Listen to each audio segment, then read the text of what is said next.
Yeah, at least it's been kind of flashing all day. What's up, y'all? Happy Money Monday. What's up, guys? Happy Monday. Corey got his lights from AliExpress. They were not from AliExpress. They were actually American made, very expensive. Not the stuff that Grant told Warner to get. Warner, I know you got Those were stuff. crazy. Were they the ones like the loom? I think mine are called they're like loom. $800. I'm like, yeah, no, like, that's what crazy. these are. They're sick. All right. Though. I love them. Yeah. Sweet. Yeah. So what's up, y'all? Let us know what questions we can answer about selling on Amazon, all that good stuff. This is your first time around. We go live, all four of us, every Monday at 5 p.m. Eastern. We got $20 million for the sales experience between us, and Corey is crushing it with wholesale. Garrett's doing a little bit of wholesale as well, and then Miles and I do mostly online arbitrage. So whatever questions you guys got. What's up, Wesley? Sweet. Yeah, Gianni's getting us started. She got a question for you, Corey. Yeah, can we talk a little bit about closing wholesale deals and the power of negotiation when doing so? So when it comes to closing wholesale suppliers or wholesale deals, like whether you're buying individual products, you've just got to keep in mind the fact that you are the buyer. You are the one spending money. And I think a lot of sellers, when they approach wholesale suppliers, they get nervous and they get timid and they think the supplier's in the driver's seat when in reality, they're the customer. They need right? you, yeah.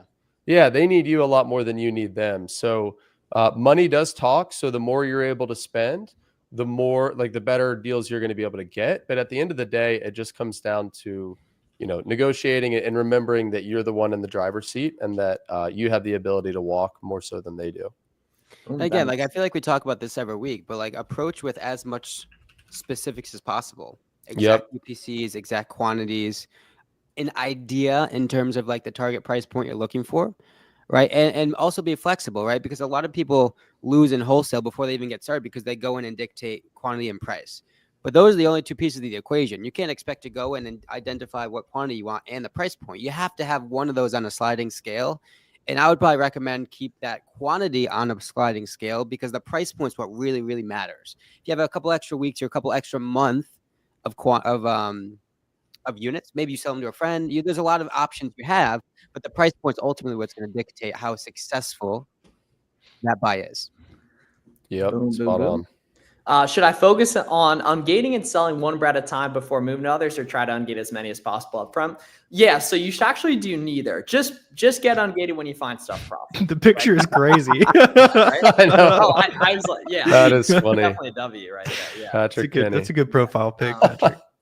I hope that's an actual selfie.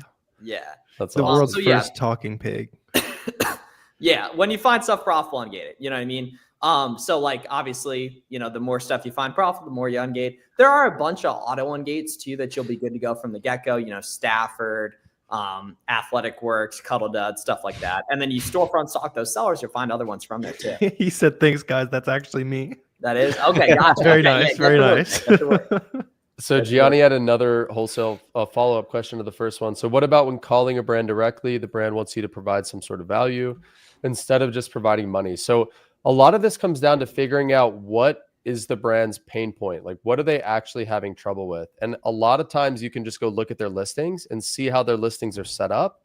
If they've got a listing with one or two photos, or the title only has a few words in it, or they've got no bullet points, right? There's all these deficiencies that a listing can have. But at the end of the day, you don't know what they actually need help with unless you ask them. And I had a buddy, he got an exclusive for this brand on Amazon because turns out all the brand wanted was to get counterfeiters off of eBay. And they had 100 different sellers come pitch them about how they could do PPC and fix their listings and do all this stuff. When in reality, all the brand really wanted was to get the counterfeiters off eBay. And the one guy that did that for him landed the exclusive on Amazon. So asking what it is they want or what they need a lot of times is kind of the key.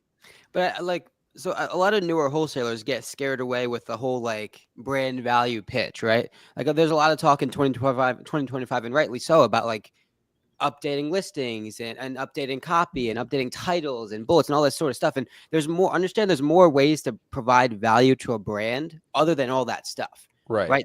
More value could be more quantity.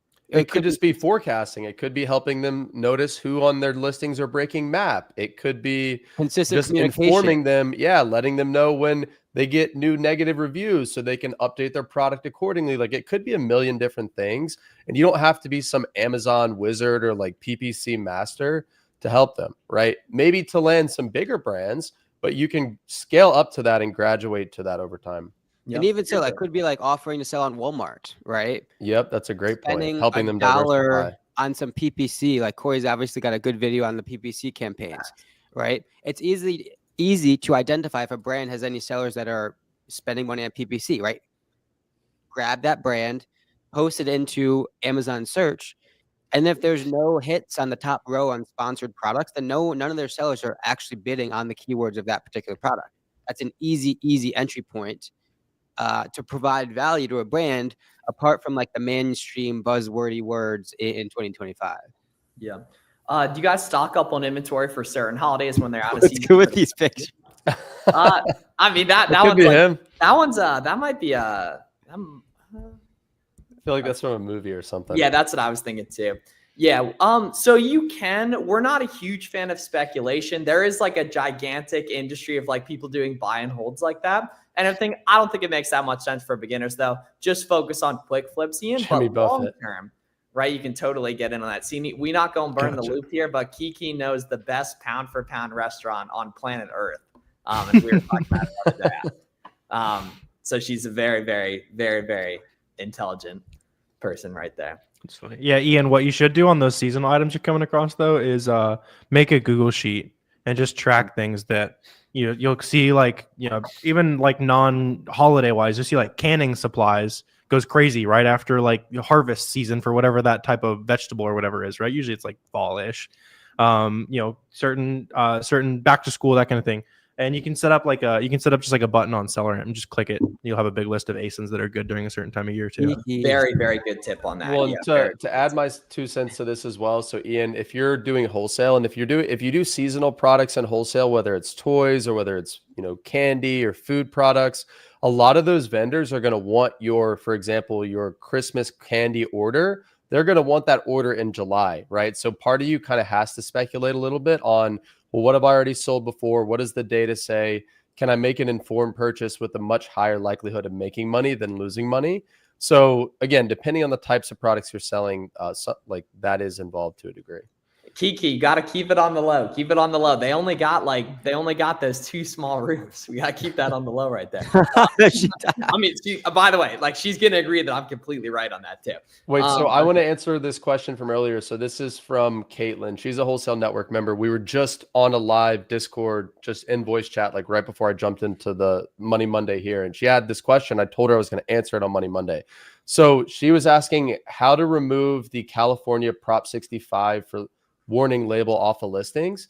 So Caitlin, this is an attribute on the back end. So if you go to like into your Seller Central and you find that ASIN, you go edit listing, there's going to be like in the, I think it's like more details tab of that product, there's a Prop 65 question or field, whatever you want to call it.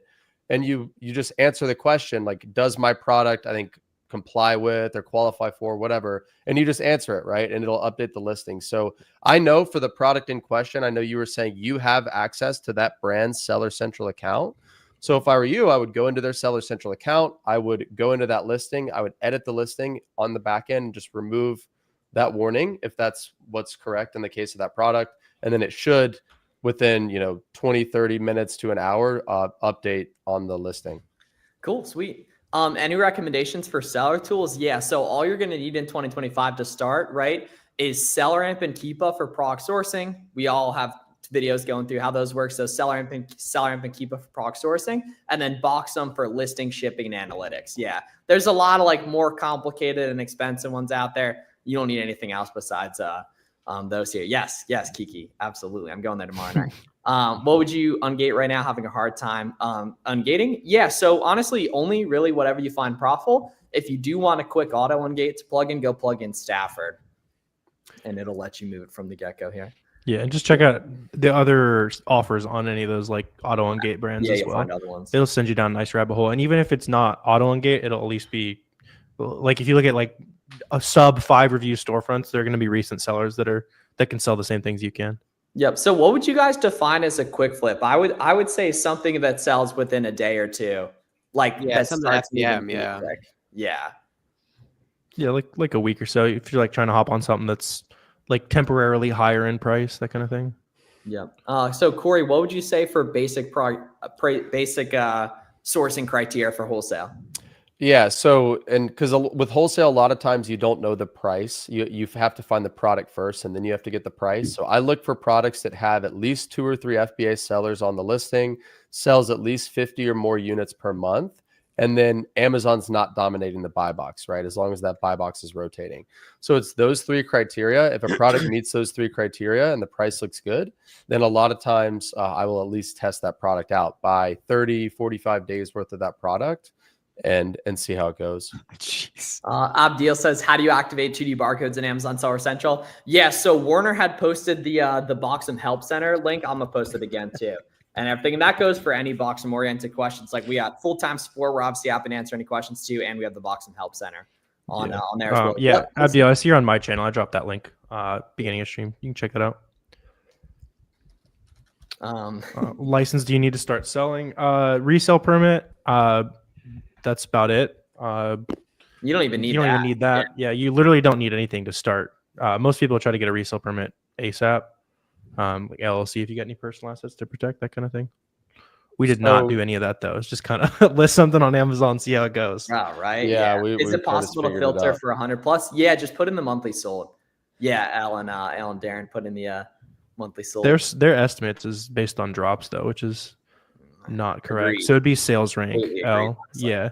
It'd be basically like do a sales rank filter. If you want 100 plus, it's probably, I don't know, like 80 to 100K. Probably under that's going to sell 100 more. Yep. I sent an invoice. Oh, I was going to say, this guy had a good question earlier. I wanted to be sure I touched on it. He said, I keep running out of stock. My supplier takes 2 or 3 weeks to back order 3,000 units. Is that normal? It's like I got to buy 6,000 units and have to store half that inventory so it don't run out. Yeah, I mean, it's definitely normal for a supplier to have to back order a certain product, and 2 to 3 week lead time is not out of the norm either.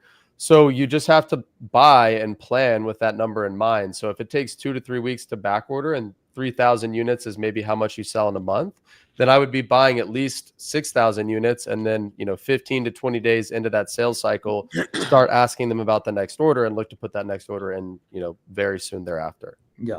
With 5K capital, should I just pump out FBM until I get more capital? Yes. I mean, for the most part, yeah. As long as it's listings that have FBM folks on it, yeah.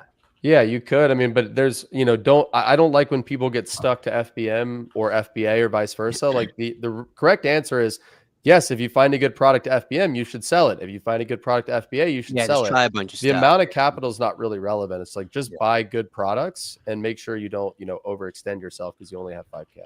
I mean, really, the first couple months, all you should be doing is going really thin across a whole lot of SKUs, testing a bunch, doing a lot of sourcing. There we go. There's number one. First one of the day. I think the Vegas line was 2.5. So we'll see. We'll see. Yeah. So we're halfway there already. And then just doubling down on what works, right? If you go shallow in 10 different SKUs, a couple of them will probably not pan out. A couple of them will do really well. And there's a lot of average movers. You double down on the ones that work.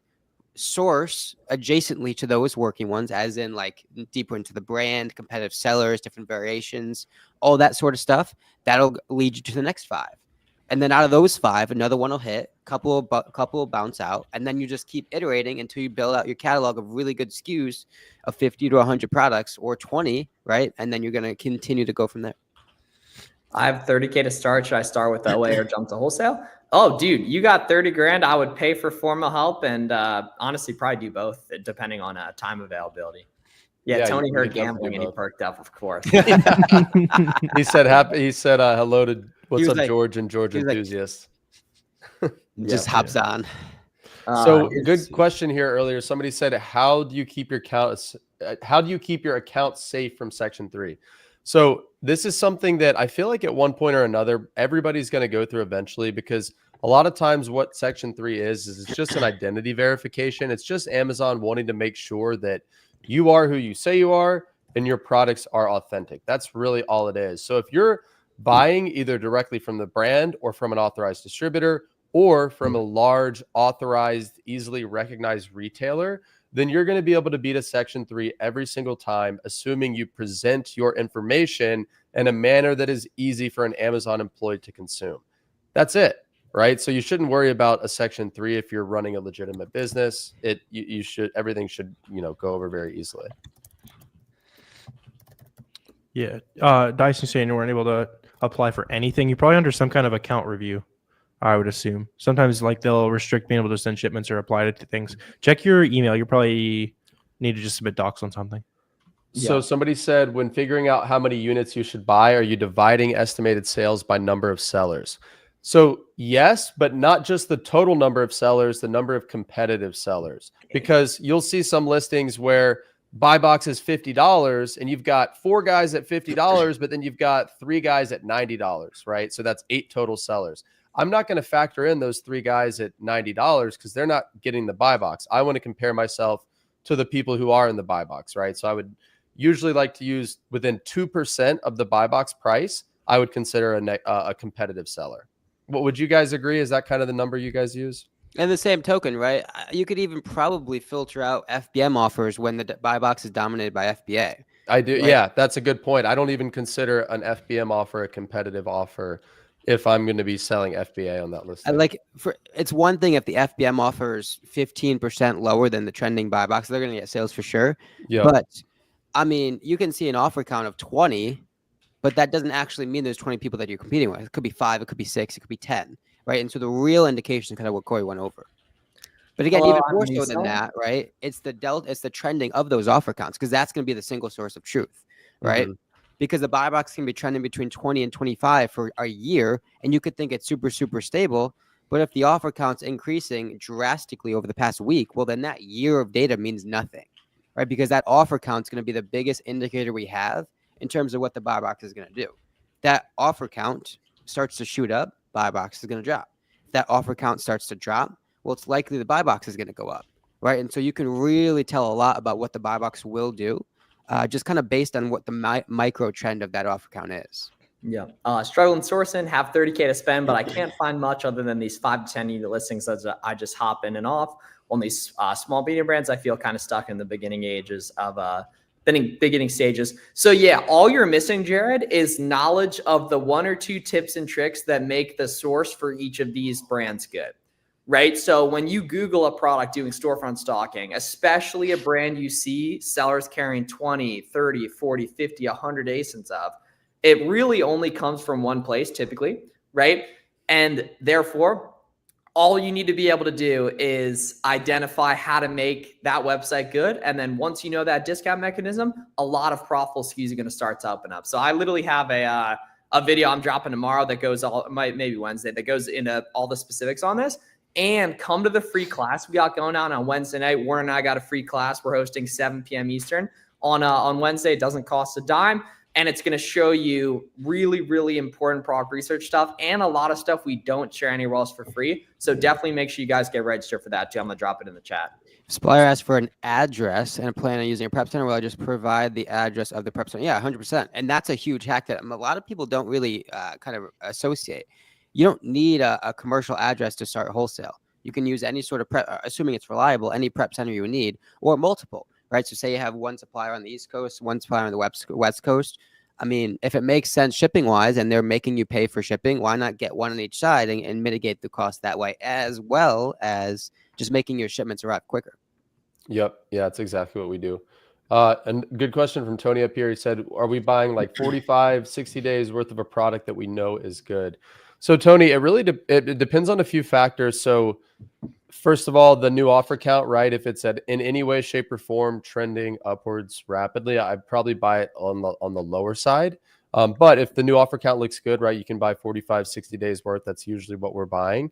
And then also you got to consider the kind of like the supply of the product. So some suppliers, if it's the last of the supply, or if there's some sort of supply constraint, you might want to buy even more than that. So that's the other thing I would have in mind as well. The other thing is discounts, right? Mm-hmm. If you're buying 2,000 units and if you buy 5, it gets you another 15% off. Well, that might make a whole lot of sense. And so, I mean, there's just a lot of variables that come into play. But the thing is, right, you don't want to get stuck in a situation where you run out of stock and you have 2-3 weeks of turnaround time to wait for more stock, because then you're just losing money. Right. You're losing money every day.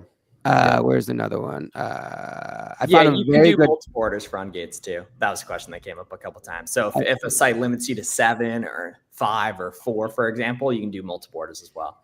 Yeah, I have Wesley a was very asking good about. product. Can you verify it's a good product? I probably wouldn't have us show it here because that good product's not very good anymore once a lot of people see it. Yeah. But just We ask already yourself a shared whole it. lot. What's that? Well, I'm not. We Hey, already I didn't say I was showing this item. Someone had asked about how to show buy one get one 50% off in SellerAmp, and because I'm a nice guy, I'm going to show what a buy one get one 50% off actual sale that's going on that creates profitable skis looks like too. I believe it was Hannah right here, right, and her dog that slightly resembles That's a cute Garrett. dog. Yeah. Oh, hey. I mean, I don't know if I might not go as far as to say that in respect to the dog. Kind of a rat dog looking dog, to be honest with you. Have you seen that Curb episode, the rat dog? Very funny episode. All right, so check it out. So here we go. So we're here at $34 on JCPenney's here. Y'all see that? So $34 here. It's buy one, get one 50% off. So what I'm going to do is buy one, get one 50% off is the same thing as taking 25% off each unit. So I'm just going to go here. Boom. Right there. See that? And I super didn't know you could minus a percentage. I thought you had to I didn't multiply. either. Yeah, I thought you had to I didn't as know well. either for a minute either, but yeah. And then we can also see there's an extension coupon here too that's stacked. You guys can go fact check this if you want. So we take off, right? Now we're getting close, right? And then there's discounted gift cards here. I believe JCPenney's typically about 15% off here, and that creates the margin, right? So you guys can see it's not good at 34, but it's good with 34, and then the sale, the coupon, and then the gift card, which is a relatively complicated discount mechanism. But the 10th time you do it, it's easy. And that's how there's these whale sellers on these listings, right? That, yeah, have 2,000 reviews, right? And we can see like have, tons and tons of ASINs here, right? Like, let's see this out here, for example, right? We can see, yeah, 7 Stafford listings. Like, can you guys watching this go use those discounts and find other ones? Like, obviously don't buy this, but can you go find other ones? Of course you can. Right. And so that's the way to do it. So for BOGO, but much more importantly, the big takeaway from that is making stuff good, right? In that it wasn't good, but then once we use the BOGO and the 30% code that work together, that's how those skis become good. I didn't know JCPenney's was still a Oh yeah, business. Joe Mazon's It's- warehouse is in an it's- old JCPenney. yeah. Well, I know. I thought the Really? old JCPenney's Yeah. was the key. I thought they were just all. Yeah, well, I think there's still some around. Yeah. Was it- Maxing? To add on to what Miles was talking about, guys, the key is to just build out your toolbox of discount mechanisms for each site, right? So Miles went over the JCPenney's method. Document that, understand all the applicable levers you have per site, and build out an entire master sheet of every single site, right? So that's JCPenney's. What about Nike? What levers do you have with Nike? What about Adidas? What about North Face? What about Under Armour? Every site has a different method to get the products as cheap as possible. Along with that, every site has a method to get around cancels. And so you need to build out a blueprint of every single site, how you can get things the cheapest, how you can get around any potential order cancellations, what potential discounted gift cards you have available to you. Because the thing is, right, when you see those underwear for 34, it should immediately click and you start your wheels start turning. Okay, I get 50% here, I get 25% here, I got an extra 10% here. And that's how you can make this process really, really quick. Yeah, it's basically extreme couponing with heavy leverage on it, right? And then like, okay, you go through a checklist. Is there an extension coupon on Capital One Shopping or Coupon Birds? Yes or no? Is there a holiday sale on? Everywhere has a holiday sale on right now, right? Is there an email account or text sign up coupon? Are there discounted gift cards on Cardbear? Is there subscribe and save? Is there a wholesale program? Does this retailer take tax exempt?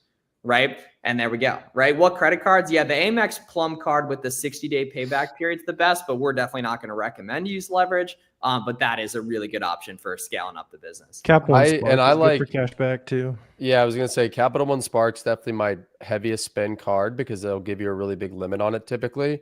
But my favorite card is the Chase Inc. Business Premier. It gives unlimited 2.5% cash back on transactions over 5K, where if you're doing wholesale and as you start to scale wholesale, that can be really beneficial and that can add up quite a bit. Do you have to use like a Melio or anything like that to get that to go through, or do you have suppliers that just take credit cards? We use Melio quite a bit. Nice. So yeah, if we need to use Melio, we'll try to use that Chase card to almost cancel it out. But yeah, we still use Melio quite a bit. Yeah, that's a good gem for you guys that are doing wholesale and they want like a wire. You can still use, like, there's a tool called Melio we're talking about. You can use a credit card through it. And the thing is, if you're using a card like the Chase Business Inc. Premier, the fee is essentially canceled out with the 2.5% And then you can cash carry the back. balance for 30 days at least. Yeah, exactly. That's what we're Yeah, saying. so it's basically Amex Plum for scaling, the 60-day payback period, best guy for cash back, Capital One Spark or the Chasing Premier, and then best card for wholesale, definitely the Chasing Premier with that 2.5 there as well. So how to differentiate what to FBM versus FBA? Look if people are making money on it at FBA, and the way you're going to do that is by scrolling down here on SellerAmp all the way to the bottom to the buy box analysis and seeing if there's FBM sellers getting buy box, which we can see in this case, there totally are, right? We can see these FBM sellers getting buy box here. So that validates that we could FBM this item, right? Another way you do that further is certain items are more profitable merchant filled compared to FBA as well. This is one example. I was actually making that video earlier, hence why I know it. So we take a look down here, guys, right? FBA, this is a 56% ROI, but FBM, it's a 66% ROI. So there's margin hidden in stuff all the time that you're going to miss if you're not taking a look at the FBM calculator, right? And so all you do to find that is you just scroll down here from the top, bada bing, toggle that to FBM, and then plug in the FBM cost, which you can get from howtofbm.com. It's a free guide we got for y'all. And then we can see FBM friendly, bada bing, right there. Bada we bing, can see boom. FBM sellers on there. Very, very important there. That's something a lot of beginners miss. There's a ton of bread waiting for in there. Yep. Yeah. CS was asking a good question. Do you factor in how much inventory the competitive sellers have in stock when you figure out how much to buy?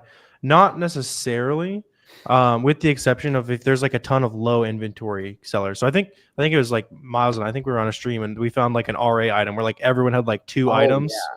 So it didn't really matter if it was like a slower seller because it was like everyone had just bought like the one or two that was sitting on their retail store shelves. For the most part, if you see like 10 plus or 5 plus or that kind of thing, just consider them that they're going to be on there for a bit. Yeah. Can you explain how discounted gift cards work? Yeah. So if you buy an $100 gift card for $90, you basically save $10 and that creates more margin on your SKUs. We love Card Bear for discounted gift cards. Yeah. Okay. We got to answer my moon here. Let's say Target, the UPC code names and are not matched. I'm pretty sure that product is the same. Yeah, look at the picture. If it's a consumable, definitely make sure to match up the label as well. But you're going to get most of the data just via the picture. Yeah, fabric blend, nutrition facts. If it's a supplement, like it'll say like how many milligrams, that kind of thing. You can usually make it a match from there. Because it's okay if the packaging's different if you know it's exactly the same. Yeah, you just got to make sure it's the same. Yeah. See you, Garrett. See you guys. Adios. Garrett. Bro's got a soccer game, I bet. Respect. Then. How much did you rely on historical buy box data? So, I mean, are you talking about in terms of price? If so, then yeah, quite a bit, right? If you're talking about in terms of stock count, then I personally actually never look at that. So I know some people go and look at the Keepa, like the in-stock history for each seller. And I personally have never looked at that once in my life in making a decision. So I wouldn't recommend that particular feature. But using it to look at like the average buy box prices, for example, I think is great data. Yeah. What is the secret to get around cancel on JCPenney? Do Apple Pay and gift cards and see if that gets around it. Yeah. Thank you guys. No, thank you guys. This was an awesome Money Monday. No, we're happy to drop. Yeah. Really good questions today. I feel like super active. Good vibes today. Yeah. Definitely, guys. Yeah. And we got that free class coming up on Wednesday too. It's really the best free Amazon content on the internet. It doesn't cost a dime. It's at 7 p.m. Eastern. We're going to put you guys on a ton of game, and it's a bunch of stuff we don't share anywhere else for free, honestly. So if you haven't yet been to one of the free classes, make sure to tap in on that too as well. What they're asking, what color the Urus is? It doesn't exist. It is a unicycle. Damn, with the shock. I was right. I said two. Yeah, two. You're right. You did say two. There. You did say two.